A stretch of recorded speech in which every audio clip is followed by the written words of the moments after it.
بسم اللہ الرحمن الرحیم۔ اللہ کا مہینہ۔ قال امیر المؤمنین علیہ السلام: شہر رمضان شہر اللہ و شعبان شہر رسول اللہ و رجب شہری۔ حضرت امیر المؤمنین علیہ السلام نے ارشاد فرمایا، ماہ رمضان خدا کا مہینہ ہے اور شعبان رسول اللہ کا مہینہ ہے اور رجب میرا مہینہ ہے۔ وسائل الشیعہ جلد نمبر 7 صفحہ نمبر 366 حدیث نمبر 23۔ ماہ رحمت۔ قال رسول اللہ صلی اللہ علیہ وآلہ وسلم: وَهُوَ شَهْرٌ أَوَّلُهُ رَحْمَةٌ وَأَوْسَطُهُ مَغْفِرَةٌ وَآخِرُهُ عِتْقٌ مِّنَ النَّارِ۔ رسول خدا صلی اللہ علیہ وآلہ وسلم نے ارشاد فرمایا، ماہ رمضان وہ مہینہ ہے جس کی ابتدا رحمت، درمیانی حصہ مغفرت اور آخری حصہ جہنم سے آزادی ہے۔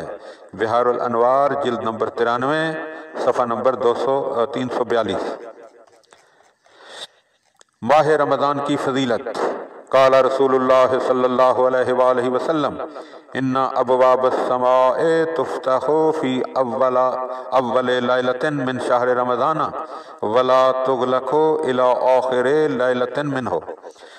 رسول خدا صلی اللہ علیہ وآلہ وسلم نے ارشاد فرمایا، ماہ رمضان کی پہلی رات کو آسمان کے دروازے کھول دیے جاتے ہیں جو اس کی آخری شب تک بند نہیں کیے جاتے۔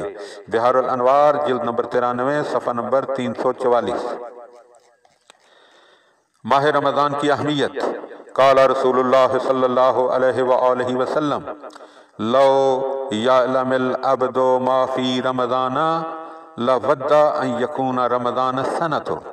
رسول خدا صلی اللہ علیہ وآلہ وسلم نے ارشاد فرمایا، اگر بندوں کو یہ معلوم ہو جاتا کہ رمضان میں کیا کچھ ہے تو وہ چاہتے کہ پورا سال ہی رمضان رہتا۔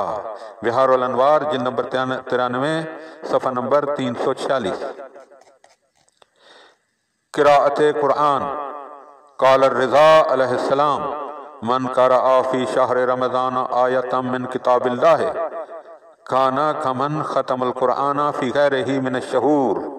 امام رضا علیہ السلام نے فرمایا، جو شخص کتاب خدا یعنی قرآن سے ماہ رمضان المبارک میں ایک آیت پڑھے گا تو گویا وہ دوسرے مہینوں میں پورا قرآن ختم کرنے والے کی طرح ہے۔ بحار الانوار جلد نمبر 93 صفحہ نمبر 341۔